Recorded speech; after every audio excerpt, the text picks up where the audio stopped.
Commander Jack Thompson stood at the viewport of the research vessel Pest Control, watching the swirling purple clouds of Vaxa Prime with the kind of enthusiasm most people reserve for unboxing videos. His colleagues had long ago nicknamed him Bug Guy, partly because of his expertise in xenobiology but mostly because they'd caught him trying to smuggle a container of preserved Madagascar hissing cockroaches onto the ship. For science, he'd claimed. Commander Thompson, the ship's AI, announced with the weary tone of someone who'd had far too many unusual conversations, the Vaxian High Council is requesting immediate communication regarding what they're calling an unprecedented ecological disaster. Jack brightened considerably. In his experience, unprecedented ecological disasters were just opportunities wearing really scary Halloween costumes. Put them through, Stephen, Jack said. It's Stephen, sir. My designation has always been Stephen. Right. Sorry, Carl. The viewport flickered, revealing a cluster of what appeared to be giant ambulatory celery stalks. The Vaxians were known throughout the galaxy for their sophisticated botanical engineering and their complete inability to understand why other species found them hilarious. Esteemed human scientist, the lead Vaxian rustled anxiously, its leaves quivering in distress, we face catastrophe. Our entire ecosystem is being devoured by creatures that should not exist. Jack leaned forward, already pulling up his data pad. Could you be more specific? In my experience, lots of things that shouldn't exist do anyway. Just look at reality television. The Vaxians' color deepened to an alarmed shade of forest green.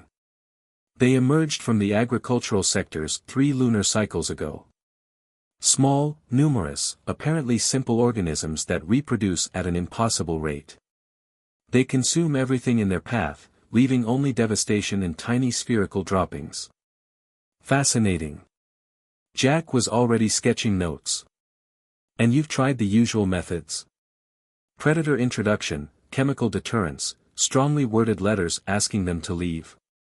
All conventional approaches have failed, another Vaxian chimed in, its voice crackling like autumn leaves. These creatures adapt faster than we can respond. They appear to be learning. Jack's grin widened. This was exactly the kind of problem he lived for, the kind that made other scientists ask for hazard pay and his insurance company send him strongly worded letters about his coverage limitations. The Council formally requests Earth's assistance, the lead Vaxian continued. Your planet's history of surviving countless invasive species makes you uniquely qualified to address this crisis. Well, Jack said, already mentally cataloging his favorite ecological catastrophes, you've certainly come to the right place. Earth has a long and proud history of solving problems by introducing even bigger problems. I mean, solving problems with carefully calculated biological countermeasures. The ship's AI cleared its throat, a completely unnecessary gesture for an artificial intelligence. Commander, perhaps we should consult with Central Command before. Stephen, patch me through to Lieutenant Rodriguez in xenobiology storage. Still Stephen, sir. The screen split, revealing a dark-haired woman surrounded by sealed containers bearing more warning labels than a lawyer's dating profile. Maya, Jack said, how would you like to participate in some completely authorized and totally responsible ecological problem-solving? Lieutenant Maya Rodriguez raised an eyebrow, the universal human expression for, I know this is going to end badly, but I'm too curious to say no. What kind of problem-solving are we talking about? And how many regulations are we going to creatively reinterpret? Remember that paper I wrote about theoretical applications of Earth's apex predators in extraterrestrial ecosystems? The one that got you banned from 3 scientific journals and made the ethics committee start drinking? Exactly. Well, the universe has just handed us the perfect testing ground. Maya's other eyebrow joined the first. Jack, the last time you said that, we ended up with a colony of tardigrades that learned to tap dance. And they're still bringing joy to millions. Come on, Maya, when was the last time we had a chance to really prove that Earth's deadliest creatures could be the galaxy's greatest solution? The Vaxians had been following this exchange with increasing alarm, their leaves now a concerning shade of chartreuse. Perhaps we should clarify our request, the lead Vaxian began. No need, Jack beamed at them. Trust me, my friends. Earth has exactly what you need.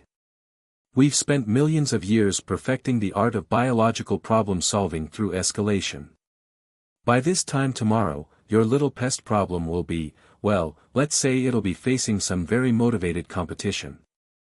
As the communication ended, Stephen's voice carried the distinct tone of an AI updating its resume. Sir, I feel compelled to point out that this course of action violates at least 15 different regulations. Only 15. We must be losing our touch. Jack was already heading for the elevator, his mind racing with possibilities. Maya, meet me in storage.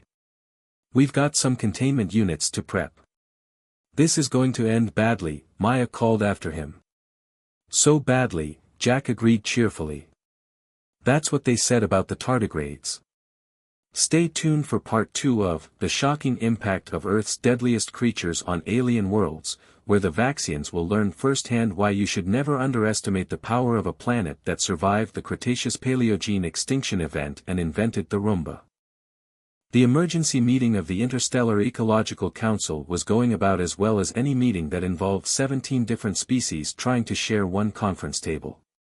The Vaxians had arranged themselves in what they insisted was a threatening formation but looked more like a well-organized salad. The human representatives wore expressions ranging from professional concern to barely concealed amusement, while the Arcturian delegate had fallen asleep and was quietly photosynthesizing in the corner. Let me make sure I understand this correctly, Ambassador Crix of the Galactic Union drawled, his crystalline form gleaming with skepticism. Your solution to an invasive species crisis is to introduce more invasive species. Not invasive, Jack corrected, clicking to the next slide in his presentation. Therapeutic biological agents. Those are Earth house cats. In that image. Highly specialized hunting units with millions of years of evolutionary refinement. And is that a honey badger? Advanced Tactical Response Unit. Maya stepped forward, sensing that Jack's enthusiasm was not exactly winning over the crowd. What Commander Thompson means is that Earth has extensive experience in managing complex ecological challenges through targeted species introduction. You mean like when your ancestors introduced cane toads to Australia? One of the junior Vaxians rustled quietly. Actually, Jack brightened, that's a perfect example. Sure, there were some initial setbacks. They're still dealing with them 2 centuries later, Crix pointed out. But think of all we learned. And more importantly, think of how much better we've gotten at this sort of thing since then. Maya, show them Project Whiskers. Maya pulled up the data on their latest successful intervention. 6 months ago, the colony on New Montana faced a similar crisis with rapidly reproducing silicon-based organisms. Through careful introduction of modified Earth species. The report says you released something called a wolverine into their primary agricultural center, Crix interrupted. A highly specialized ecological adjustment unit, Jack corrected. And it worked perfectly. It says here the wolverine evolved the ability to digest silicon and took over the entire northern continent. Exactly.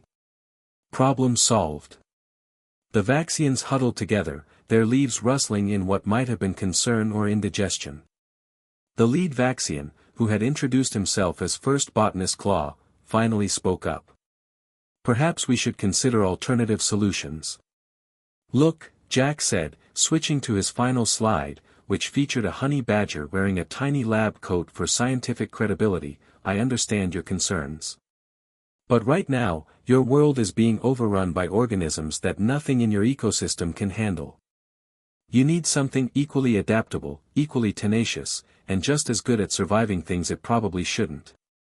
And these Earth creatures qualify? Qualify? They wrote the book on survival. Literally, in one case. We had a group of octopi that figured out manual typewriters, but that's another story. Maya jumped in before Jack could get sidetracked into telling the octopi story again. What Commander Thompson is trying to say is that Earth species have evolved under some of the most challenging and diverse conditions in the known galaxy. They're uniquely suited to handle unexpected situations, like your current one. Which, by the way, Jack added, is getting worse by the hour. According to these readings, your mysterious visitors have already consumed 3 major agricultural sectors and have started leaving restaurant reviews. The Vaxian leaves wilted noticeably.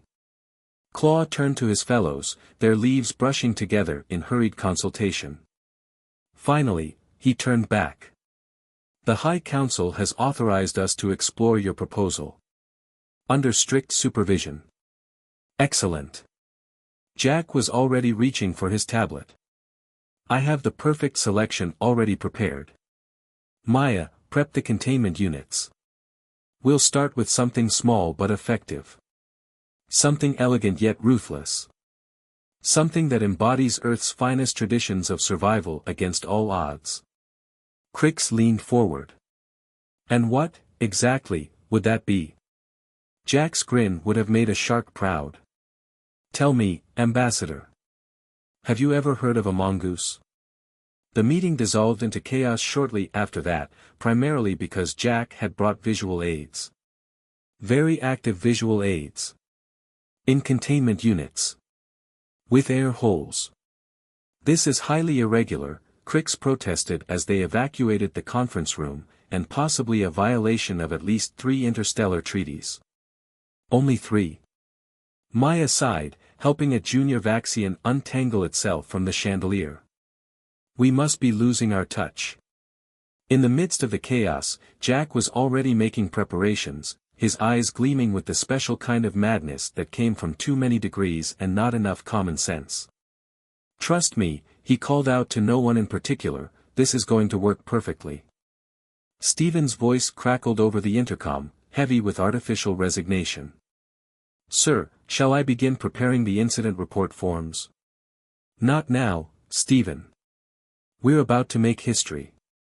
Still Stephen, sir. And I believe we're about to make several new interstellar regulations.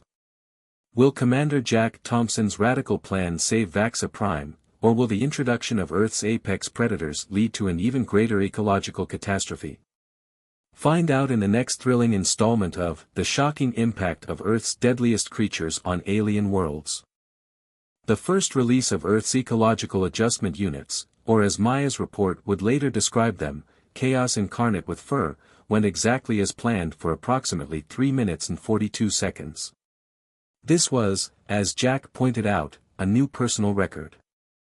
I don't understand, First Botanist Claw said, watching the live feed from the release site. They were supposed to hunt the invasive organisms. Why are they dancing?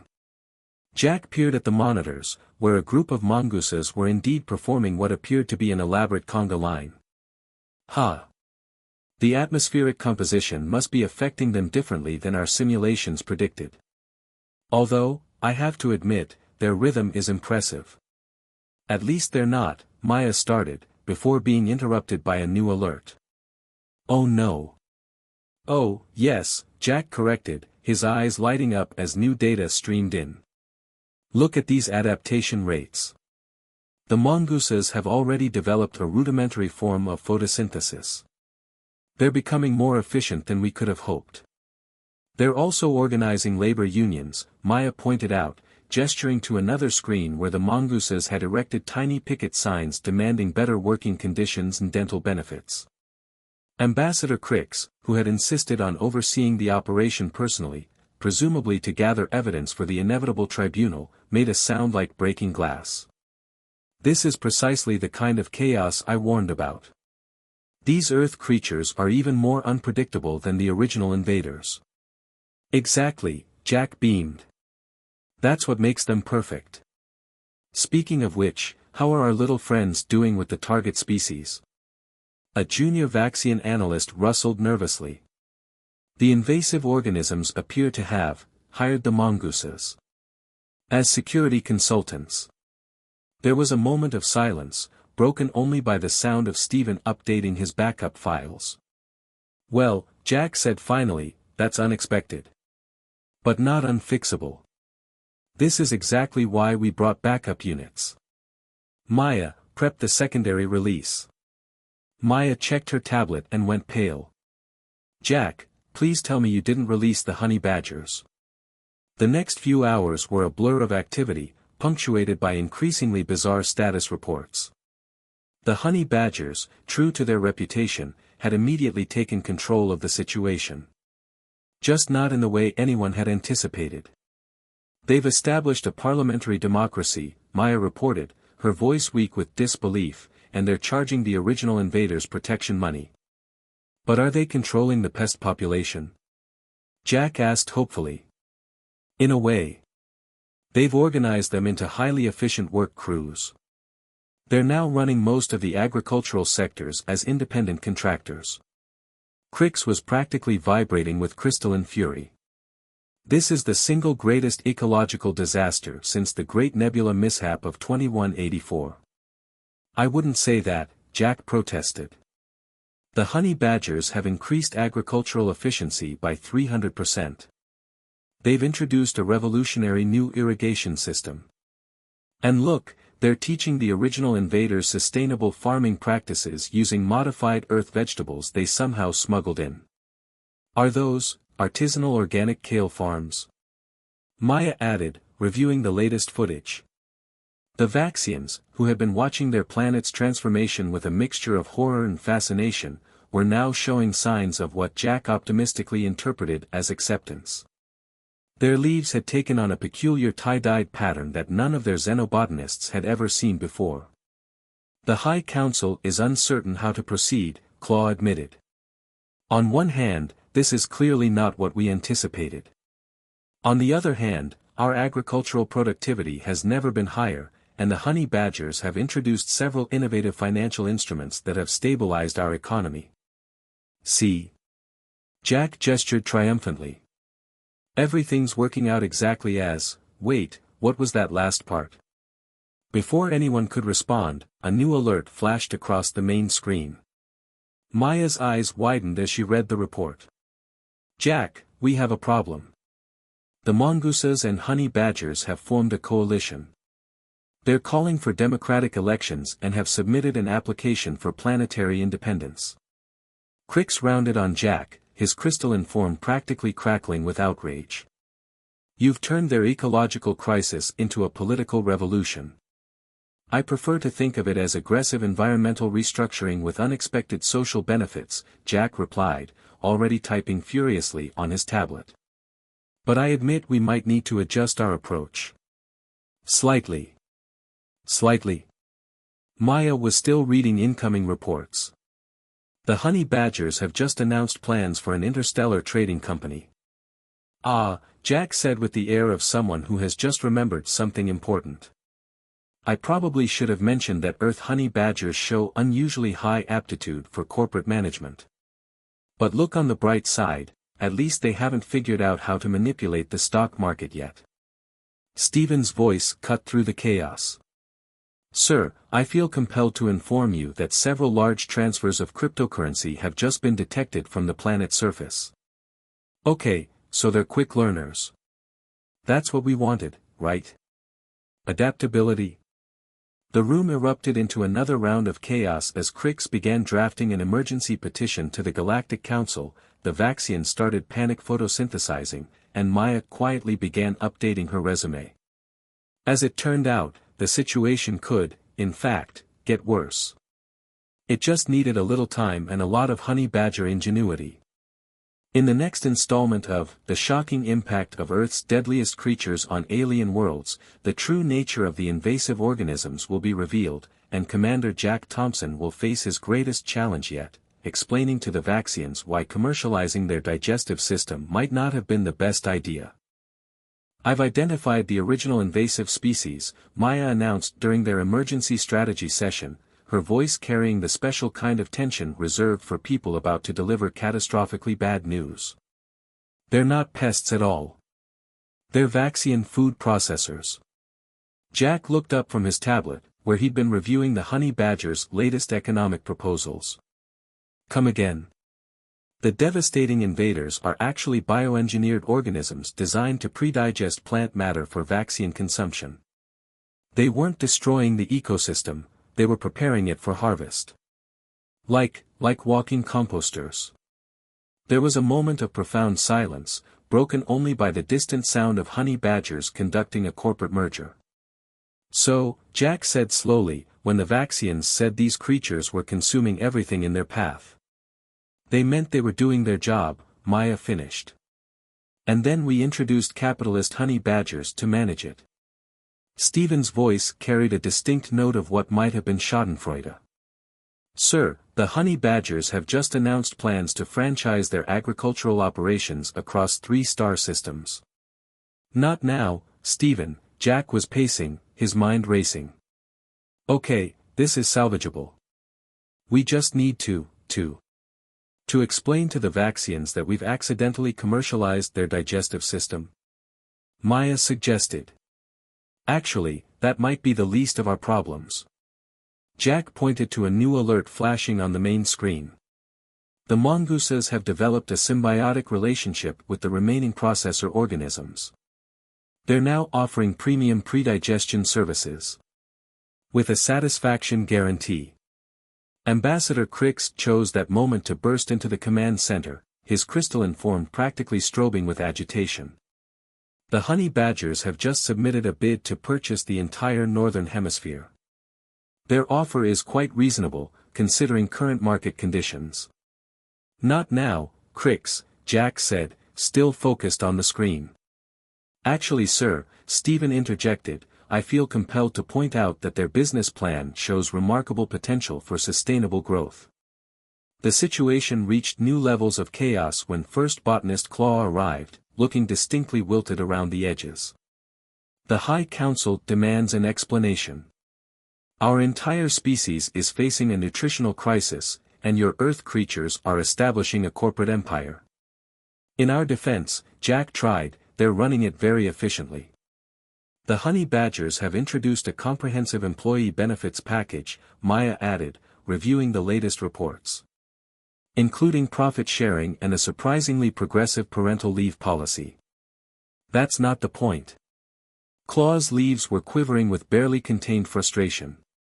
Our symbiotic food processors are now part of a multinational conglomerate. We're facing extinction by hostile takeover. Jack held up his hands in a placating gesture. Okay, let's not panic. We can fix this. We just need to. He trailed off, his eyes widening with sudden inspiration. We need to fight fire with fire. Or in this case, capitalism with more capitalism. Jack, Maya said slowly, what are you thinking? I'm thinking, Jack said, his grin taking on a distinctly manic edge, that it's time to introduce the Vaxians to the concept of a leveraged buyout. In the next and final installment of The Shocking Impact of Earth's Deadliest Creatures on Alien Worlds, Commander Jack Thompson will enact his most audacious plan yet, using the power of corporate finance to save an entire species from the unintended consequences of ecological meddling. Will the Vaxians regain control of their planet, or will they be forever changed by their encounter with Earth's most tenacious survivors? Find out in the thrilling conclusion. In the grand tradition of all great plans, Commander Jack Thompson's scheme to save the Vaxians from the unintended consequences of his previous schemes started with a PowerPoint presentation. Leveraged buyout, Jack said, clicking to the first slide, which featured a honey badger wearing a tiny business suit. It's a tried and true method of acquiring a controlling interest in a company using a combination of equity and debt. The Vaxian High Council, who had gathered for this emergency meeting, rustled uncertainly. But we don't have any equity, First Botanist Claw pointed out. The honey badgers own everything. Ah, but you do have something they want, Jack said, his grin widening. Exclusive rights to your digestive system. The Council's collective leaves shuddered. You want us to sell our biological processes? Claw asked, aghast. Not sell, Jack corrected. Lease. With an option to buy back at a predetermined price. Maya, who had been watching this exchange with growing incredulity, finally spoke up. Jack, are you seriously suggesting that the Vaxians engage in a hostile takeover of their own bodies? I prefer to think of it as aggressive negotiation, Jack said, clicking to the next slide, which showed a complex flow chart involving several holding companies and a trust fund for the mongooses. Look, the honey badgers are savvy businessmen, but they're not irrational. If we can offer them a deal that's mutually beneficial, they'll take it. Ambassador Crix, who had been observing the proceedings with a mixture of horror and grudging admiration, cleared his throat. And what, precisely, would this deal entail? A joint venture, Jack said, his eyes gleaming with the kind of enthusiasm usually reserved for mad scientists and infomercial hosts. The Vaxians provide the biological infrastructure, the honey badgers provide the management expertise, and together, they create the galaxy's first fully integrated, vertically aligned, eco-friendly food production system. There was a moment of stunned silence. That's actually not a terrible idea, Maya said slowly. If the Vaxians retain majority control and the honey badgers agree to a strict code of ecological ethics, we could revolutionize sustainable agriculture on a galactic scale, Claw finished, his leaves perking up with cautious optimism. Exactly. Jack beamed. And as a bonus, the mongooses get an exclusive contract to provide quality control and taste testing services. I have to admit, Crick said, eyeing the flow chart with new interest, it's an intriguing proposal. But how do we know the honey badgers will agree? As if on cue, Stephen's voice crackled over the intercom. Sir, I have the honey badger delegation on the line. They're requesting a video conference to discuss, and I quote, a business proposition of mutual interest and considerable profit potential. Jack's grin took on a distinctly triumphant edge. I think they're ready to negotiate. What followed was a marathon session of bargaining, cajoling, and occasionally outright bribery, as the Vaxians, honey badgers, and mongooses hammered out the details of what would come to be known as the Great Vaxa Compact. In the end, the Vaxians regained control of their biological destiny, the honey badgers secured a profitable new market niche, and the mongooses, in a surprising turn of events, leveraged their taste testing expertise into a successful gourmet food blog. As for Commander Jack Thompson, he returned to Earth a hero, hailed as the man who single-handedly averted an interstellar ecological crisis and ushered in a new era of sustainable agriculture. Of course, there were a few minor details glossed over in the official reports. Like the fact that the Vaxian food processors, after extensive exposure to honey badger business practices, had developed a taste for leveraged derivatives trading. Or that the mongooses food blog had accidentally started a culinary arms race among the galaxy's top chefs. But as Jack was fond of saying, every solution breeds new challenges. It's just the nature of the universe. And if those challenges happen to involve a race of sentient soufflés with a penchant for hostile takeovers, well, that was a problem for another day. For now, Commander Jack Thompson, the self-proclaimed bug guy of the Interstellar Ecological Council, could rest easy knowing that he had once again proven the old adage, sometimes the best way to solve a problem is to introduce a bigger, crazier, more business-savvy problem. And if that didn't work, there was always the option of releasing the tardigrades. The end.